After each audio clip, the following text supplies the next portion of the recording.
रहमानिर्रहीम rabbi इश्रह ली सदरी वयस्सिर ली अमरी वहलुल उक़दतम मिन लिसानी यफ़क़हू क़ौली rabbi यस्सिर वला तुअस्सिर वतम्मिम बिल खैर। अस्सलामु अलैकुम वरहमतुल्लाहि वबरकातुहू एवरीवन। और thank you so much again for inviting me. और लास्ट सेशन के अंदर आई होप कि बहुत सारी चीज़ें बेसिक लेवल के ऊपर जो हमने उसको डिस्कस करने की कोशिश की और आपको समझाने की कोशिश की। आई होप कि आप लोगों ने उससे कोई ना कोई बेनिफिट हुआ होगा डेफिनेटली। कुछ वहाँ पे कुछ सवालात हमारे रह गए थे आखिर में। अगर आप लोग अभी करना चाहते हैं तो शुरू में सवालात कर लें। सर मैं करना और फिर चाहूँगा। जी जी सर अस्सलाम वालेकुम सर। सलाम। सर वो मेरा क्वेश्चन ये था ना, प्रीवियस क्वेश्चन का ना, जी जी आपने कहा था कि जब हम पॉलिसी बनाते हैं ना, यानी एज ए कस्टमर को डील करें, जो पार्टनरशिप पॉलिसी है ना, जी जी जी फॉर एग्जांपल 1 करोड़ की प्रॉपर्टी है ना, तो 50% शेयर मेरा, तो 50% बैंक है ना। तो जब जी जी मैं एज अ रेंट पे करूंगा बैंक को, तो जब वो 50 जी। लैक्स में कंप्लीट कर लूंगा, तो उसके बाद बैंक अपना प्रॉफिट रखेगा। अगर रखेगा तो कितने मार्जिन से रखेगा, यानी कितने रेशो से रखेगा या सही नहीं है। रखेगा? सही है।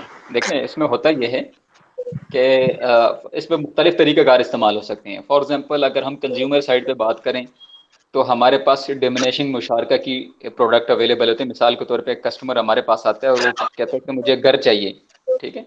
तो कन्वेंशनल बैंक उसको सिंपली लोन सैंक्शन करता है और उस लोन के ऊपर उससे इंटरेस्ट चार्ज करता है, ठीक है। अब वो जिसे हम नॉर्मली कन्वेंशनल टर्मिनोलॉजी के अंदर मॉर्गेज कहते हैं। अब घर के कागजात वगैरह बैंक अपने पास रखवा लेता है ताकि वो कस्टमर अगर कल को डिफॉल्ट कर जाए तो वहां से हम रिकवर कर लें। लेकिन एज सच बैंक का उस प्रॉपर्टी के अंदर डायरेक्टली कोई इन्फ्लुएंस या कोई डायरेक्टली कोई उसके अंदर ओनरशिप नहीं होती। तो वो सिंपली लोन होता है, ठीक है, और वो डेफर से लोन चार्ज करना शुरू कर देता है। जब हम इस्लामिक बैंकिंग की बात करें तो मैंने आपसे लास्ट टाइम ये अर्ज की थी, इस बात के ऊपर जोर भी दिया था कि इस्लामिक बैंक के अंदर हमेशा जब भी कोई ट्रांजेक्शन होगी तो उसके पीछे कोई ना कोई एसेट इन्वॉल्व होगा। तो अगर कस्टमर को घर चाहिए तो फिर मैं क्या करूंगा कि उस कस्टमर के लिए घर खरीदूंगा उसके रिक्वायरमेंट के मुताबिक। अज्यूम करते जैसे आपने अभी ये बताया कि अगर घर है 1 करोड़ रुपए का और उसके अंदर 50% फॉर एग्जाम्पल 50 लाख रुपए कस्टमर ने कहा मेरे पास है, लेकिन मुझे 50 लाख रुपए की फाइनेंसिंग की जरूरत है। तो बैंक और कस्टमर मिलकर एक घर जो कि 1 करोड़ रुपए का था वो मिलकर खरीदेंगे। अब वो दोनों उसके अंदर पार्टनर्स बन गए, उसके अंदर दोनों ओनर्स बन गए 50-50 के रेशो के हिसाब से। अब ये रेशो चेंज भी हो सकती है, 80-20 भी हो सकती है, 70-30 भी हो सकती है, 90-10 भी हो सकती है, डिपेंड करता है, ठीक है। लेकिन आपकी मिसाल को लेते हुए कि ये 50-50 पे हमने घर परचेज कर लिया। अब चूंकि दोनों इसके अंदर मालिक हैं, लेकिन इस घर को इस्तेमाल करने वाला जो है वो एक ही होता है, वो नॉर्मली होता है कस्टमर। कि कस्टमर उस घर के अंदर रहेगा, कस्टमर उस घर को इस्तेमाल करेगा। तो जब कस्टमर इसके इस्तेमाल करेगा तो हम एक और एग्रीमेंट कस्टमर के साथ साइन करेंगे जिसे हम कहते हैं इजारा एग्रीमेंट या लीज एग्रीमेंट, किराएदारी एग्रीमेंट, जैसे नॉर्मली हम घरों का एग्रीमेंट करते हैं। तो अब हम कस्टमर को ये कहेंगे कि जब तुम इस घर के अंदर रहते हो और मैं भी इसके अंदर पार्टनर हूँ 50% का, तो लिहाजा तुम मुझे इसका किराया पे करो। तो वो किराया हम डिसाइड करते हैं कि भाई आपने मुझे मंथली किराया पे करना है। अब वो किराया डिसाइड कैसे किया जाता है, इसके लिए नॉर्मली शायद आपने टर्मिनोलॉजी सुनी होगी, बेंचमार्क जो हम बैंकिंग इंडस्ट्री के अंदर होता है, काइबर, Karachi inter bank offer rate. कि आप जब फाइनेंसिंग करते हैं अपने कस्टमर को या इंटर बैंक जब आप फाइनेंसिंग करते हैं तो उसके लिए एक बेंचमार्क इस्तेमाल किया जाता है जिसे हम काइबर कहते हैं, यानी Karachi inter bank offer rate. अब वो काइबर जो भी होगा वो कोई हराम और हलाल का मसला नहीं है, मसला जो है अंडरलाइन स्ट्रक्चर का, अंडरलाइन प्रोडक्ट का है। तो यहाँ पर भी हम उसी काइबर के साथ लिंक करते हुए उसका रेंट डिसाइड करेंगे कि मैं आपसे मंथली फॉर एग्जांपल आपकी जो टोटल फाइनेंसिंग की 50% इन 50 लाख, उसके ऊपर मैं आपसे 15%, 12%, 10%, 11%, यानी जो भी मेरा कस्टमर के साथ डिसाइड होगा मैं इसके ऊपर आपसे रेंट चार्ज करूंगा और ये किराएदारी का बाकायदा एग्रीमेंट होगा, ठीक है। ये मेरा मंथली रेंट होगा। अज्यूम करते हैं कि जब मैं उसको 12% या 15%, 14% के साथ कैलकुलेट करता हूँ, मैं मिसाल समझाने के लिए, कि अगर वो हमारा रेंट बनता है 30,000 रुपये पर मंथ, तो कस्टमर मुझे 30,000 रुपये पर मंथ रेंट पे करेगा। ये मेरा माहाना उसके साथ किराया चलता रहेगा और जो भी मेरा उसके साथ एग्रीमेंट हुआ होगा 5 साल, 10 साल, 15 साल, 20 साल तक के लिए, तो वो मुझे ये किराया पे करेगा। एक बात।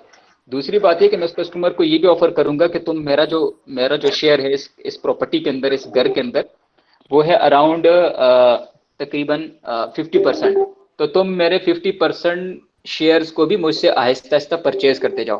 तो मैं उस 50% शेयर को कस्टमर कस्टमर के लिए यूनिट्स बना लूंगा, और वो यूनिट्स की सूरत में वो कस्टमर मुझसे वो शेयर भी परचेज करता जाएगा। फॉर एग्जांपल वो 50 लाख रुपए का एज्यूम करते हैं कि मैंने 5 यूनिट बना लिए समझाने के लिए, तो वो हर महीने मुझे 30,000 रुपए रेंट पे करेगा और 10 लाख रुपए के एक यूनिट मुझसे परचेज कर लेगा। तो अगले महीने कस्टमर की ओनरशिप बढ़ जाएगी, वो 60% का मालिक हो जाएगा और मैं 40% का हो जाऊंगा।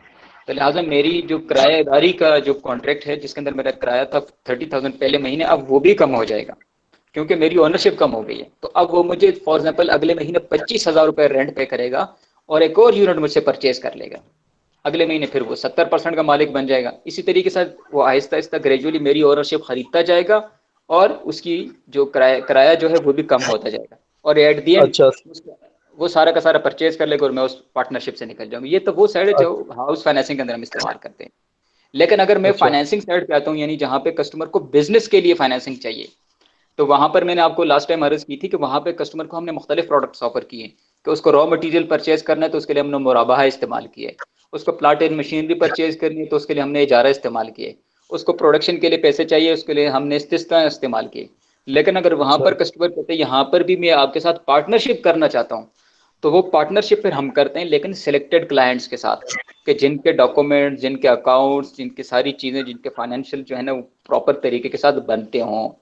तो फिर उसके अंदर जितनी हमारी इन्वेस्टमेंट होगी उस कस्टमर के बिजनेस के अंदर, उसके अंदर जो प्रॉफिट होगा वो भी शेयर करेंगे, जो लॉस होगा वो भी शेयर करेंगे। ठीक है, अच्छा ये सर दो। मुझे अच्छा सर, मुझे जो डाउट था ना वो आपने क्लियर कर दिया। मैं ये समझ रहा था कि जो बैंक एज अ रेंट के तौर पे पैसे ले रहे हैं ना, मेरा ये मतलब था जी कि जी वो अपनी रिकवरी कर रहा है, यानी जो 50% शेयर है वो उसकी रिकवरी कर रहा है। लेकिन अभी जी आपने जी बेटर अच्छे तरीके से समझा दिया कि वो तो रेंट लेगा, लेकिन जो शेयर है वो उसके पैसे पे करने पड़ेंगे ताकि वो प्रॉपर्टी उसकी हो जाए। तो जो जी सर ये बिल्कुल ऐसा ही। रेंट है, ये उस तक होगा जब तक वो जो कस्टमर वो ओनर नहीं बन जाता तब तक रेंट पे करेगा। एग्जैक्टली एग्जैक्टली एग्जैक्टली एग्जैक्टली, जब और तक वो सर ये जो कंप्लीट ओनर नहीं। अच्छा, तो सर ये जो रेंट है सर, ये एक किस्म का उसका प्रॉफिट है बैंक का, एग्जैक्टली या बिल्कुल ऐसा ही है, ऐसा ही है। इनकम कर रहे हैं, बिल्कुल इससे ना इनकम कर रहा है। जी ठीक है, थैंक यू। बिल्कुल। सर आपने जी जैसा कि सर आपने जैसा कि कहा है कि इस्लामिक बैंक ये चीज खरीदते हैं और फिर कस्टमर जी को देते हैं, तो जी जी। आप के ये जो नॉन इस्लामिक बैंकिंग है ये क्या करते हैं? कन्वेंशनल बैंक के अंदर मैंने आपको अर्ज की थी ये बात, जब शुरू में हमने इस्लामिक बैंकिंग का सेशन स्टार्ट किया था, तो मैंने आपको कहा था कि कन्वेंशनल और इस्लामिक बैंकिंग के अंदर सबसे बड़ा जो डिफरेंस है वो है सूद का। यानी कन्वेंशनल बैंकिंग के अंदर जितनी भी प्रोडक्ट्स है वो सूद कहते हैं कैसे हैं कि भाई आप कर्ज के ऊपर, लोन अमाउंट के ऊपर जो भी प्रॉफिट कमाते हैं, जो भी आप चार्ज करते हैं वो इंटरेस्ट कहलाता है। तो कन्वेंशनल बैंक के अंदर अंडरलाइंग एसेट्स नहीं होते, वो सिर्फ और सिर्फ आपको लोन देता है। आपको गाड़ी के लिए चाहिए तो लोन देगा, आपको घर के लिए चाहिए तो लोन देगा, आपको बिजनेसेस के लिए चाहिए तो आपको लोन देगा, आपको पर्सनल नीड्स के लिए चाहिए तो आपको लोन देगा। यानी वो किसी भी किस्म के ट्रांजेक्शन के अंदर किसी भी किस्म की एसेट्स की इन्वॉल्वमेंट वहां पर नहीं होती। वो सिंपली आपको कर्जा देगा, लोन देगा, और उस लोन और उस कर्जे के ऊपर आपसे जो चार्ज करता है वो सूद है। तो वहां पर इसी वजह से फिर हम उसको कहते हैं कि ये हराम है, ये नाजायज है। इस्लामिक बैंक के अंदर फिर मैंने जैसे अभी थोड़ी देर पहले भी आपको मिसाल दी ये डिमिनिशिंग मुशारके की, कि यहाँ पर जब हम कस्टमर को फाइनेंसिंग करेंगे तो हम कभी भी उसको कैश नहीं देंगे, कभी भी उसको लोन नहीं देंगे। तो या तो हम उसके साथ पार्टनरशिप करेंगे, या उसके साथ किराएदारी का मामला करेंगे, या उसके साथ सेल परचेज का करेंगे, या उसके साथ मैन्युफैक्चरिंग का मामला करेंगे। तो गरज कोई ना कोई एसेट्स की इन्वॉल्वमेंट लाजमी होगी। सर कन्वेंशनल बैंकिंग में भी तो लोग कार्स वगैरह लेते हैं। जी, वो कार्स तो देखें, कार्स बेसिकली उस कार लेने से सिर्फ फर्क नहीं पड़ता, फर्क ये पड़ेगा कि इन डॉक्यूमेंट्स जो आप एग्रीमेंट साइन करते हैं, उस डॉक्यूमेंट के अंदर वो कार किसकी है, उसके, और वो कैसे पता चलेगा किसकी है, वो उसके टर्म्स एंड कंडीशन से पता चलेगा कि इसका रिस्क एंड रिवॉर्ड किसके पास है। ये गाड़ी कल को तबाह हो जाए, ये गाड़ी कल को चोरी हो जाए, ये गाड़ी कल को ऐसी खराब हो जाए कि चलने के काबिल ना रहे, तो ये रिस्क कौन बियर करेगा। वहां पर सर तमाम सूरतों जी, वहां पर ये तमाम तो सूरतों के जी जी, मैं क्लियर कर दूं कि वहां पर तमाम सूरतों के अंदर ये रिस्क कस्टमर बेयर करता है। तो इट मीन्स कि वो गाड़ी कस्टमर की है, बैंक ने सिर्फ और सिर्फ उसको फैसिलिटेट किया है, लोन दिया है, कर्जा दिया, फाइनेंसिंग दी है, और उसके ऊपर वो चार्ज कर रहा है। जबकि इस्लामिक बैंक के अंदर अगर गाड़ी चोरी हो जाती है, गाड़ी तबाह हो जाती है, और या गाड़ी ऐसी खराब हो जाती है कि वो चलने के काबिल नहीं रहती, फॉर एग्जाम्पल इंजन वगैरह उसकी चीज हो गया, ऐसी कोई ऐसी उसके साथ मिसहैप हो गया, तो फिर इस सूरत के अंदर वो बैंक रिस्पॉन्सिबल होता है, क्योंकि बैंक उस गाड़ी का ओनर होता है, और इसलिए कि बैंक ने उसको गाड़ी किराए के ऊपर दी है, गाड़ी के लिए लोन नहीं दिया। तो लिहाजा ये बड़ा फर्क होता है यानी उसके अंदर एग्रीमेंट्स के अंदर। तो हम बज़ाहिर तो देखते हैं कि एक जैसे नजर आते हैं, लेकिन अनफॉर्चुनेटली हम एग्रीमेंट्स को पढ़ते नहीं है। अनफॉर्चुनेटली हम भी जाते हैं बीइंग अ कस्टमर, तो हम बस वो जहाँ पे वो बैंक मैनेजर कहते हैं यहाँ पे साइन कर ले, यहाँ पे साइन कर ले, यहाँ पे साइन कर ले, तो हम साइन करके आ जाते हैं। लेकिन हम ये नहीं पढ़ते कि इसके अंदर लिखा हुआ क्या है, टर्म्स एंड कंडीशन क्या है। तो हमें कैसे पता चलेगा कि इस्लामिक के टर्म्स एंड कंडीशन डिफरेंट है और कन्वेंशनल के टर्म्स एंड कंडीशन डिफरेंट है। जी, सर कोई और और? ये हम जो इंस्टॉलमेंट्स वगैरह पे चीज लेते हैं, ये लेना जायज है या नाजायज है? इंस्टॉलमेंट पे चीज लेने में कोई हर्ज नहीं है, शरिया पॉइंट ऑफ व्यू से आप ले सकते हैं, जैसे हम किस्तों का कारोबार कहते हैं। लेकिन इसकी कुछ कंडीशंस है। कंडीशन ये है कि किस्तों के अंदर जो आपने सेल प्राइस एक दफा तय कर ली, अब वो सेल प्राइस चेंज नहीं होगी। मिसाल के तौर पे आपने कहा जी फॉर एग्जांपल ये मोबाइल फोन है, मैं किस्तों के अंदर ले रहा हूँ, तो उस मोबाइल फोन की अगर आपने लाख रुपए प्राइस थी, आपने तय कर ली कि ये लाख रुपए का है, लेकिन आपने ये लाख रुपए किस्तों में देने हैं, तो फिर वो किस्तों के अंदर जब देगा तो वो उतनी ही अमाउंट देगा जितना आपने उस शुरू के अंदर उससे तय कर लिया था। और अगर खुदा न खास्ता वहां पर उसने किसी लेवल के ऊपर डिले कर दिया और किस टाइम पे ना कि और इसके ऊपर आप पेनल्टी चार्ज करते हैं, तो वो भी शरिया पॉइंट ऑफ व्यू से जायज नहीं है। तो लिहाजा किस्तों का कारोबार तो जायज है, subject to terms and condition. हमारे मार्केट्स के अंदर यानी जैसे आप देखते हैं मार्केट के अंदर बहुत सारे लोग इंस्टॉलमेंट के ऊपर मोटरसाइकिल्स देते हैं, इलेक्ट्रॉनिक्स आइटम्स देते हैं, तो वहां पर कुछ जगहों पे गलत टर्म्स एंड कंडीशन चल रही हैं जो कि शरीय कंप्लाइंट नहीं है। यानी वहाँ पे वो लेट पेनल्टी भी चार्ज करते हैं, प्राइसिंग भी साथ साथ चेंज होती रहती है। तो इस तरीके के साथ और भी नॉन शरीय कंप्लाइंट वहाँ पर टर्म्स एंड कंडीशन लगी होती है। बहुत सारे को हमने खुद भी चेंज किए, बहुत सारे कस्टमर हमारे पास आते हैं तो हम फिर उनको ठीक भी कर लेते हैं। छोटी सी एग्जाम्पल उसकी है कि आपने नाम सुना होगा रूबा डिजिटल, ठीक है? तो अगर आप रूबा डिजिटल की शॉप्स के ऊपर कहीं पे भी जाएंगे तो आप उसके पास देखेंगे शायद उसके पास उसके बोर्ड के ऊपर भी लगा होगा कहीं पे, या उसके पास सर्टिफिकेट अंदर रखा होता है कि सर्टिफाइड बाय मीज़ान बैंक। तो हमने उनको शरिया कंप्लाइंट भी किया है कि आपकी ये टर्म्स एंड कंडीशन जो है ये ठीक नहीं, इसको निकाल दें। तो बहुत सारे कस्टमर ने ऐसी फैसिलिटी भी यानी ऐसी सर्विसेज भी हमसे अवेल की हैं कि हमने उनको शरिया कंप्लाइंट किया है। सर अब ये जो आपकी इस्लामिक बैंकिंग है, इसमें अगर आप लोग किसी को इंटरेस्ट को सॉरी इंस्टॉलमेंट पे चीज देते हैं, तो आप उससे जब अगर वो लेट कर लेते हैं तो उस पर एक्स्ट्रा फी नहीं चार्ज करते? जी बिल्कुल ऐसा ही होता है कि जब हमारे पास हमने इस्लामिक बैंकिंग स्टार्ट की तो लोगों ने, चूंकि आपको पता है तो हम तो बड़े अच्छे मुसलमान हैं माशाल्लाह, स्पेशली पाकिस्तान के अंदर, तो हम तो बिल्कुल ही डिले नहीं करते। हम तो अपनी अमानत का, अपनी अपनी अपनी अहद का, अपने कॉन्ट्रैक्ट्स का बहुत हम पासदारी करते हैं। ऐसा ही है कि नहीं जी करते जी हैं? सर। हाँ हम सर। हम हमेशा जो हम हमेशा जो है ना टाइमली जो है ना बिजली के बिल पे कर हम हमेशा टाइमली जो है ना बिजली के बिल पे करते हैं। इसलिए अगर आप देखें 30 तारीख को बैंक के बाहर बिल्कुल लाइनें नहीं लगी होती, या लगी होती हैं? लगी जगह लगी नहीं होती है होती मिलती सर। सर। हैं। हाँ, तो वो उसकी वजह क्या होती है कि हम जो है ना हम हैबिचुअल जो है ना हमारे यहाँ लोग डिले करते हैं। एक तो होता है जेन्युइन डिले, एक होता है हैबिचुअल। तो हमारे यहाँ मोर राइट देन 90% लोग जो है ना वो हैबिचुअल डिले करते हैं, यानी जानबूझ कर चलो यार कल जमा करा दूंगा, परसों जमा करा दूंगा, और फिर 30 तारीख को बैंक के बाहर लाइनें लगी होती है कि भाई वो बिजली का बिल जमा कराना है, चूंकि 10 रुपये जुर्माना लग जाएगा, ठीक है, 50 रुपये 100 रुपये जुर्माना लग जाएगा। तो बैंकिंग के अंदर भी यही सूरत हाल थी कि शुरू के अंदर शरीयत के अंदर माली जुर्माना लगाना जायज़ नहीं है। सही है ना? पहली तो ये रूलिंग है शरीय की कि एक दफ़ा मैंने आपके साथ सेल प्राइस तय कर ली कि ये मोबाइल फ़ोन मैं आपको बेच रहा हूँ 1 लाख रुपए में, आपने कहा ठीक है ये मैं इंस्टॉलमेंट में दूंगा या लमसम दूंगा आपको साल के बाद। लेकिन अगर आप इस दौरान डिले करते हैं, आप टाइमली पे नहीं कर पाते, तो मैं आपसे जुर्माना चार्ज नहीं कर सकता शरीय पॉइंट ऑफ व्यू से, ठीक है? ये जायज़ नहीं है। लेकिन दूसरी साइड पे उसका इम्पैक्ट भी देखना है कि अगर आप अगर हैबिचुअली इसको डिले करना शुरू कर दें, हर बंदा टाइमली पे ना करे, तो उसका अल्टीमेट इम्पैक्ट कहाँ पे जाके पड़ेगा? जो हमारे डिपॉजिटर है यानी जिनके पैसे से मैंने ये कारोबार किया, यानी ये मोबाइल फ़ोन ख़रीदा और आपको दिया, किसी को गाड़ी खरीद के दी, किसी को घर खरीद के दिया, तो उन डिपॉजिटर को मैं कहाँ से पे करूँगा? तो इस चीज़ के लिए फिर हमारे शरिया बोर्ड ने, यानी पूरे इस्लामिक बैंकिंग के शरिया बोर्ड्स ने और पूरी दुनिया के अंदर जो शरिया बोर्ड हैं, स्पेशली आईओफी एक इंटरनेशनल बॉडी है बहरीन के अंदर, आगे मैं इंशाल्लाह उसका इंट्रोडक्शन करवाऊंगा सेशन के अंदर। तो उसने फिर ये रूलिंग्स दी कि मतलब इमाम मालिक रहमतुल्लाह अलैह के मसलक के मुताबिक इसकी गुंजाइश निकलती है कि हम कस्टमर से शुरू के अंदर एक अंडरटेकिंग ले लेते हैं कि भाई अगर आपने जानबूझकर बगैर किसी वैलिड रीज़न के मेरी इंस्टॉलमेंट डिले की तो आप एक परसेंटेज जो अमाउंट होगी वो चैरिटेबल पर्पस के लिए बैंक को दोगे। This is very very important. एक तो ये कि उसकी जेन्युइन डिले की ना हो, खुदा न खास्ता अगर उसने जानबूझ के डिले किया तो फिर तो मैं इससे लूँगा, ठीक है। लेने के बाद फिर मैं उसको अपनी इनकम का पार्ट नहीं बनाऊंगा बल्कि उसको आगे चैरिटी करूंगा। तो हर साल हम आप अगर हमारे फाइनेंशियल्स उठा के देखें मीज़ान बैंक के भी और बाकी इस्लामी बैंक के भी, तो हर साल हम करोड़ों रुपए जो है ना वो चैरिटी फंड में डाल रहे होते हैं, ठीक है, जस्ट बिकॉज ऑफ शरिया। अगर हम कन्वेंशनल बैंक होते तो सारी की सारी अमाउंट हमारी इनकम का पार्ट बनती, हमारे प्रॉफिट का हिस्सा बनती, लेकिन वो बिकॉज ऑफ शरिया हम वो अमाउंट चैरिटी करते हैं। तो ये एक सिलसिला होता है, इसलिए लेते हैं कि ताकि कस्टमर टाइमली पे करें, एक बात। लेकिन अगर कस्टमर जेन्युइन रीजन की वजह से डिले करता है, खुदा ना खास्ता किसी का एक्सीडेंट हो गया, वो हॉस्पिटलाइज हो गया, किसी के घर डेथ हो गई थी, किसी का बिजनेस कोलैप्स कर गया था, या कोई ऐसी है इसके साथ जो है इंसिडेंट हो गया था जिसकी वजह से वो टाइमली पे नहीं कर पा रहा था, तो उस कस्टमर को हम ये जो जिसे आप पेनल्टी नॉर्मली लोग कहते हैं और हम उसको चैरिटी कहते हैं, तो वो चैरिटी हम वेव भी कर लेते हैं, माफ भी कर लेते हैं, उससे नहीं चार्ज करते फिर, ठीक है। तो ये डिपेंड करता है केस टू केस बेसिस के ऊपर। Right sir.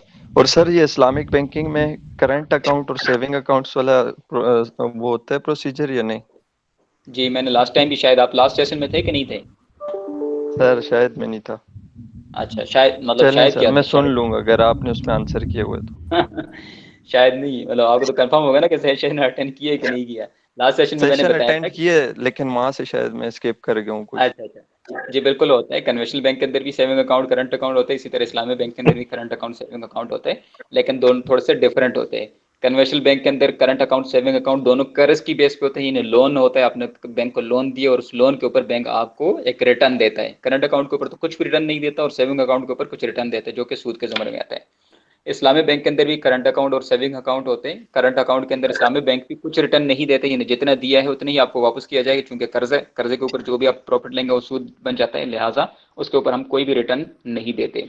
जबकि सेविंग अकाउंट जो हमारे यहाँ है वो कर्ज की बेस पे नहीं है बल्कि वो पार्टनरशिप की बेस पे होता है। पार्टनरशिप की किस्म है मुदारबा, यानी डिपॉजिटर की इन्वेस्टमेंट होगी और जो बैंक है उसकी सर्विसेज होंगी जो उसको आगे मुख्तलिफ एवेन्यूज़ के अंदर इन्वेस्ट करेगा और वहाँ से रिटर्न कब आएगा। तो थोड़ी सी यानी शरिया पॉइंट ऑफ व्यू से दोनों के अंडरलाइंग जो कॉन्टेक्ट्स हैं वो डिफरेंट है, फ़र्क है दोनों के। Thank you sir, thank you sir. I जी हैव अ किसी और क्वेश्चन। जी, अस्सलाम वालेकुम सर। वालेकुम सलाम।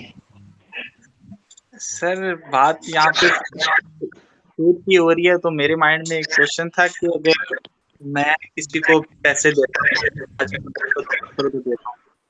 तो वो क्या मुझे कह रहे हैं साल जी? बाद हेलो क्या कहते हैं?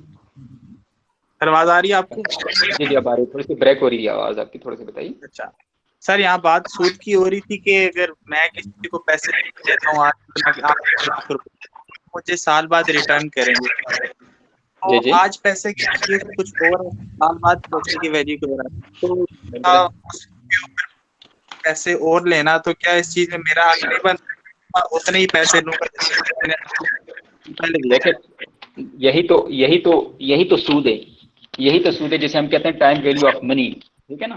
तो time value of money in Sharia perspective it is not allowed, ठीक है। आप जो एक वेट करते हैं एक साल का, मिसाल के तौर पे आज आपने लाख रुपए दिए थे और आपको साल के बाद वो लाख रुपए वापस मिलेंगे, तो लाख रुपए की वर्थ जो आज से साल पहले की थी, आज वो साल के बाद उसकी वर्थ नहीं है, उसकी बाइंग पावर या परचेजिंग पावर उसके अंदर वो नहीं है जो आज से साल पहले की थी, ठीक है। आप ये रिस्क तो बियर कर रहे हैं डेफिनेटली, लेकिन इसका रिवार्ड अल्लाह ताला आपको देगा ना। कुरान के अंदर अल्लाह ताला फरमाते हैं जगह जगह वमन युक़रिज़ुल्लाह कर्ज़न हसना, कौन है जो अल्लाह ताला को कर्ज हसना देगा। तो इस्लाम के अंदर यानी कर्ज हसना का कॉन्सेप्ट है, यानी कर्ज देकर उसके ऊपर कोई भी रिटर्न नहीं लेंगे, बल्कि उस कर्ज के ऊपर जो आपको जो एक फाइनेंशियली लॉस फील होता है कि भाई आज से साल पहले इसकी ये वैल्यू थी और आज ये वैल्यू है, तो इसी का तो अल्लाह ताला आपको रिवार्ड देगा, ठीक है ना। कर्ज देना एक सवाब का काम है, लेकिन कर्ज के ऊपर कोई बेनिफिट लेना, कोई चार्ज करना, ये इंटरेस्ट सूद के जुमरे में आता है। अलबत्ता अलबत्ता अगर आप थोड़ा सा जरा कॉन्शियस है इस हवाले से, यानी प्रॉफिट कॉन्शियस है या रिस्क के पॉइंट ऑफ व्यू से थोड़ा सा आपको ये हो फील होता है कि यार मेरा पैसा डिवैल्यू हो जाएगा, तो उसके लिए मुख्तलिफ तरीक़ेकार आप इस्तेमाल कर सकते हैं। मिसाल के तौर पर आपको पता है कि PKR जो है पाकिस्तानी रुपीज़ जो है ना वो डिवैल्यू होती है हर साल, तो आप उस कस्टमर को या जो बंदा है आपसे लोन लेना चाहता है तो आप उसको डॉलर में पे कर दो। आप उसको बोलो भाई मैं आज आपको $100 पे कर रहा हूँ और साल के बाद भी मैं आपसे $100 ही लूंगा, रिगार्डलेस ऑफ दिस कि आज $100 की वैल्यू क्या है और साल के बाद $100 की वैल्यू क्या होगी। सही ना? Yes sir. तो डेफिनेटली आपको पता ही है कि वो वैल्यू बढ़ती ही जाएगी। या आप उसको गोल्ड के अंदर पे कर सकते हैं। आप उसको कहो भाई मैं आपको 1 तोला गोल्ड दे रहा हूँ और साल भी मैं आपसे 1 तोला गोल्ड ही लूंगा, क्योंकि आपको पता है कि गोल्ड की प्राइस जो है ना वो एप्रिशिएट करती है, डिप्रिशिएट नहीं करती। तो वो तो फिर मुख्तलिफ टैक्टिक्स आप इस्तेमाल कर सकते हैं अगर आपको इस हवाले से अपने आप को बचाना है, लेकिन डायरेक्टली आप उस कर्ज के ऊपर, उस लोन के ऊपर कुछ कमा नहीं सकते, वो सूद के ज़मरे में आएगा। ठीक है sir, thank you so much. जी आगे चले जी। मेरा ख्याल है कि अभी कल क्वेश्चंस को थोड़ा सा होल्ड पे रखते हैं और जुल्करनैन साहब अगर आप कंटिन्यू करें। जी जी जी, मेरे ख्याल में थोड़ा सा कंटिन्यू करते हैं ताकि आगे सेशन हम कंप्लीट कर सकें टाइमली। जी कल लास्ट सेशन के अंदर हमने बात जो छोड़ी थी वो यहाँ पर कि हमने एक बेसिक उसका कॉन्सेप्ट्स को पढ़ा, फिलोसफी को, उसके बेसिक क्वेश्चंस हमने देखे ज़रा उससे रिलेटेड कि इस्लामिक बैंकिंग के ऊपर लोग किस तरह के क्वेश्चंस करते हैं। फिर हमने इस्लामिक बैंकिंग और कन्वेंशनल बैंकिंग की जो प्रोडक्ट्स थी उसके ऊपर थोड़ी सी डिस्कशन की और इस्लामिक बैंकिंग की जो प्रोडक्ट्स थोड़ी सी आज भी मैंने इसको एक्सप्लेन करने की कोशिश की। और पिछले सेशन के अंदर भी हमने उसको एक्सप्लेन किया कि मुदारबा क्या है, जारा, मुराबा, सलम, इस्तिस्ना वगैरह, डिमिनिशिंग शार्क को उसके एक ब्रीफली मैंने थोड़ा सा अगर आपको एक ओवरव्यू दिया उसका कि वो क्या चीज़ें होती हैं। तो ये तमाम प्रोडक्ट्स हम कहाँ पे इस्तेमाल करते हैं, कैसे इस्तेमाल करते हैं, फॉर रेफरेंस आप लोग स्टेट बैंक की वेबसाइट के ऊपर अगर आप जाएंगे तो वहाँ पे इस्लामिक बैंकिंग का पोर्टल है, तो वहाँ पर भी अगर आप इस्लामिक बैंकिंग बुलेटिन वहाँ से डाउनलोड करेंगे तो वहाँ पे भी आपको सारा पोर्टफोलियो नजर आ जाएगा कि इस्लामिक बैंक्स ने डिमिनिशिंग मुशारके के अंदर कहाँ पे इन्वेस्टमेंट की है, फाइनेंसिंग की है, मतलब मुराबा के अंदर कितनी फाइनेंसिंग है, इस्तिस्ना के अंदर कितनी है, जारा के अंदर कितनी है, तो सारा पोर्टफोलियो आपको वहाँ पे नजर आ जाएगा। और इस तरीके के साथ अगर आप किसी इस्लामिक बैंक की फाइनेंशियल्स को उठा के देख लें, उसकी एनुअल रिपोर्ट उठा के देख लें उसकी वेबसाइट से, तो वहाँ पे भी आपको ये सारी चीज़ें क्लियरली नजर आ जाएंगी कि इस्लामिक बैंक्स ने वैरायटी ऑफ प्रोडक्ट्स के अंदर इन्वेस्टमेंट और फाइनेंसिंग की हुई है, जहाँ से आपको क्लियर एक पिक्चर नजर आ जाएगी कि इस्लामिक बैंक्स सिर्फ मनी बेस्ड फाइनेंसिंग नहीं करते बल्कि उसके पीछे मुख्तलिफ प्रोडक्ट्स को इस्तेमाल करते हैं जिसके पीछे कोई ना कोई एसेट्स की इन्वॉल्वमेंट होती है। तो वहाँ से आपको ये सारी चीज़ें डिटेल भी मिल जाएंगी। आगे चलते हैं इस्लामिक बैंकिंग के, आज जो सेकंड पार्ट था हमारा, थोड़ा सा इस्लामिक बैंकिंग की हिस्ट्री और इस वक्त जो इस्लामिक बैंकिंग चल रही है उसके क्या चैलेंजेस हैं, क्या मसाइल हैं, क्या डेवलपमेंट्स हो रही है, उसके हवाले से थोड़ी सी बात करते हैं। देखिए इस्लामिक बैंकिंग का आगाज़ तो कॉन्सेप्ट तो नई चीज़ नहीं है, जैसे मैंने आपको पिछले सेशन के अंदर शुरू में बताया था कि कॉन्सेप्ट इस्लामिक बैंकिंग का या बैंकिंग का कोई नया नहीं है, ये पुराना कॉन्सेप्ट है। लेकिन अनफॉर्चुनेटली चूंकि हमने स्टडी नहीं किया था, हमारे यहाँ पढ़ाया नहीं जाता था या हमारे यहाँ डिस्कशन नहीं होती थी, तो इसलिए हमें एक नई चीज़ नज़र आती है। लेकिन फुकाहा की किताबों के अंदर, अहादीस के अंदर या बाकी जो हमारे इस्लामिक लिटरेचर है या बाकी चीज़ें हैं उसके अंदर तमाम सारी चीज़ें मौजूद थी। बहरहाल इसके ऊपर जो बाकायदा काम का आगाज़ हुआ, आपको पता है कि 1100 साल मुसलमानों के एक उरूज का ज़माना था। उस वक्त ये तमाम चीज़ें जो थी वो प्रैक्टिकली इम्प्लीमेंट होती थी और लोग इसके ऊपर बाकायदा यानी अमल करते थे। लेकिन जब मुसलमान जवाल का शिकार हुए तो फिर जाहिर बात है वो सारे सिस्टम्स हमने छोड़ दिए और हम वेस्टर्न सिस्टम्स के पीछे ही चलना शुरू हुए और हमने उसी सिस्टम को फॉलो करना शुरू किया और उसके अंदर एक कन्वेंशनल फाइनेंशियल सिस्टम या बैंकिंग सिस्टम भी था, उसी को हमने अडॉप्ट किया, वो वहाँ से हमने इस्लामिक सिस्टम को छोड़ दिया। लेकिन पिछली सदी के अंदर ही 1900 के अंदर दोबारा से मुस्लिम कंट्रीज ने आज़ादी हासिल करना शुरू की, तो फिर मुस्लिम स्कॉलर्स ने, इकोनॉमिस्ट ने, मुसलमान इकोनॉमिस्ट ने इसके ऊपर काफ़ी काम किया कि इस्लाम का जो इकोनॉमिक सिस्टम है, इस्लाम का जो फाइनेंशियल सिस्टम है या इस्लाम का मुआशी जो निज़ाम है वो क्या है और हमें कैसे उसको दोबारा से उसके रिवाइवल के लिए उसके लिए काम करना पड़ेगा हमें। चूँकि हम अकीदे के लिहाज से तो शायद आज़ाद हैं, लेकिन अनफॉर्चुनेटली सिस्टम्स के पॉइंट ऑफ व्यू से आज तक हम आज़ाद नहीं हुए थे, तो लिहाजा उसके ऊपर अल्हम्दुलिल्लाह काम शुरू हुआ। फिर 1900 के अंदर, 1940, 50, 60s के अंदर, 70s के अंदर काफ़ी काम हुआ अल्हम्दुलिल्लाह, यानी एक एक्सपेरिमेंट लेवल के ऊपर काफ़ी काम हुआ। लेकिन बाकायदा जो इस्लामिक बैंकिंग का आगाज़ हुआ, जहाँ पे हम अपनी हिस्ट्री को जाके पीछे लिंक कर सकते हैं, वो 1974 और 75 के अंदर दुबई इस्लामिक बैंक दुनिया का पहला इस्लामिक बैंक बनाया गया जिसने कमर्शियल बेसिस के ऊपर काम शुरू किया। उससे पहले एक्सपेरिमेंट हो चुके थे लेकिन अनफॉर्चुनेटली मलेशिया, इजिप्ट और बाकी कंट्रीज के अंदर वगैरह वहाँ पे ये एक्सपेरिमेंट हो चुके थे, लेकिन अनफॉर्चुनेटली वो सक्सेसफुल नहीं हुए थे।